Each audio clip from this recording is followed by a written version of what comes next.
Hey, what's going on, guys? I'm Ty Donnelly from Risk Engineering. Thank you for tuning in to another episode. Today, we're talking about something that's honestly being talked all over YouTube by engineers and producers, and that is Pro Tools.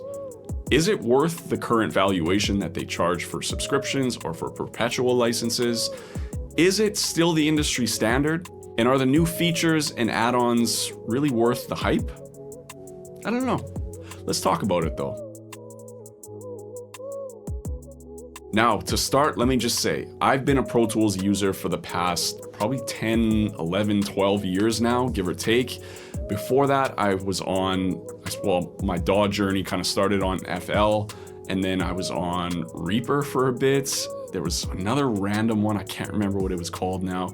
And then I went to Logic, and then I fell on Pro Tools, and I loved it, and haven't looked at anything since that. So, I have been using Pro Tools. I love Pro Tools. I love what it does, what it can do for me. I like the workflow, all that kind of stuff, okay? So I am an avid Pro Tools user. Over the past several years, I think the company Avid, again, Pro Tools, the product itself, I'm a big fan of. But lately, I haven't been a big fan of Avid, the company, if you want to say. I think over the past several years, they've started charging a lot more. And it's almost like you charge more but get less. I don't personally think that the new features or add-ons that they've been doing lately have been worth in Canadian, I want to say for me it's about $300 a month. And that's for the middle option. They've got the, whatever they call it, the beginner, the studio, and then the pro. I'm screwing up those names probably, but you get my point. So I'm not even getting the top tier Pro Tools version. I'm getting the middle one, which is right for me and I think is right for most people.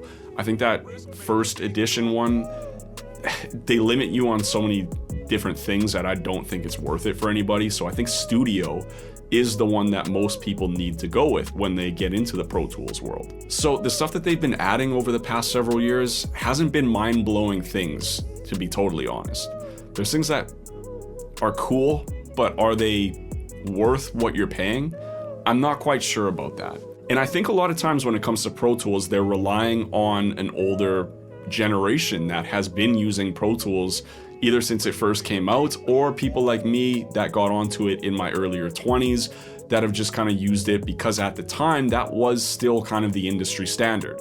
Sure, there was Logic and Ableton and whatever else, but Pro Tools still was kind of the best product out there.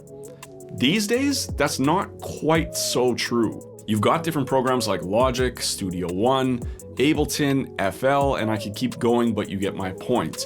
And all these programs charge a hell of a lot less than what Pro Tools charges. Now, I wanted to just pull up my phone here because I pulled up what these other programs charge. And this is just a perpetual thing. Nobody does sure, you can buy Pro Tools outright with a perpetual license, but I think most of us these days probably do what I'm doing and just get the yearly subscription. And again, it's about, I want to say, somewhere between $250 and $300 Canadian. Now, Logic charges $199 USD. FL Studio, they've got different versions of it, but I think the main one that most people probably go with is the $239 version. Studio One is around $200, Cubase is $357, Ableton $270, and then Pro Tools for a perpetual license is $600 USD. In Canadian, add another 30% on top of that, give or take. That is a lot for a program. That is a lot of money. When you have these other programs like Studio One for a third or maybe a fourth of the price that Pro Tools charges. I don't think Pro Tools is the industry standard anymore as much as I personally love it. I wouldn't necessarily recommend it to new or up and coming engineers who might just be starting, or producers or artists. I think there's a lot of better options out there currently than there used to be, even just 10-ish years ago. Again, when you have all these other programs that can do the same thing, and some of them have some really cool features that Pro Tools doesn't have. So when you can get one of these programs for a couple $100 and have it forever, to me, it's a no-brainer, opposed to buying Pro Tools for $600 USD. Sure, it might have some things that are a bit better or maybe different than Studio One, for instance, but they all do the same thing. I'm stuck in my ways because I've been on Pro Tools for so long that I don't want to jump ship and go to a whole new program and have to learn it all over again, even though I know it's not as hard as I'm kind of making it out to be, but it's just something I personally don't want to have to do at this point in my career. But again, if I'm starting out today, I don't think I'm going with Pro Tools. With the current valuation that it is, I think there's a lot of better options out there.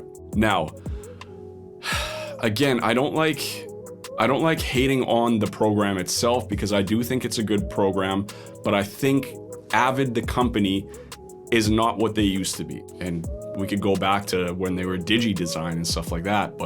And correct me if I'm wrong, but I'm pretty sure I read that Avid got bought out by a private equity firm, which probably made things worse. And that's when these companies come in, they change some things around and make it all about the profit. How much money can we get out of this program? How much money can we get from our customers? And I don't think that's the right way to go. I think they need to reevaluate their price if they want to get a younger generation market.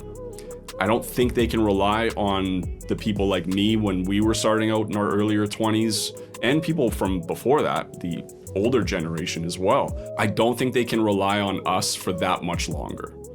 I think they need to get the younger generation excited about Pro Tools again, and how they do that, I'm not quite sure, but I think they can implement some new things into the program, maybe use some AI stuff built within the program that could be useful to engineers and producers to speed up their workflow. I'm not quite sure what that would be, but there are some things that they can add to make it a better program. And again, I do think they need to reevaluate the price, because $300 a year for not even their top tier version, to me, is ridiculous. And if I'm starting out as an engineer, I'm looking at that price point and I'm saying, I'm not renting this for $300 when I can buy Logic for $200 and own it forever. If I want to update it at some point, sure, I can pay maybe an upgrade fee or whatever they do. But to just rent a program for $300 a year is outrageous in my opinion. And yes, you could argue, hey, it's a write-off if it's for your business and whatnot. I don't care. It's still a chunk of money out of your pocket every single year that you just have to kind of bite the bullet on. So I think, again, if Avid wants to continue their success that they've had over the past several decades, they need to reevaluate things a bit and not be as money hungry as they currently are. If they want that younger generation, they're gonna have to pull them in like they did my generation a decade or so ago. So that's my current thoughts on Avid, Pro Tools, other DAWs. What do you guys think? Do they need to kind of fix some things up with Avid, or do you think they're toast? Do you think they can fix things up and just get that younger generation to start buying? What do you think? Leave a comment, let me know. And until next time, guys, take care.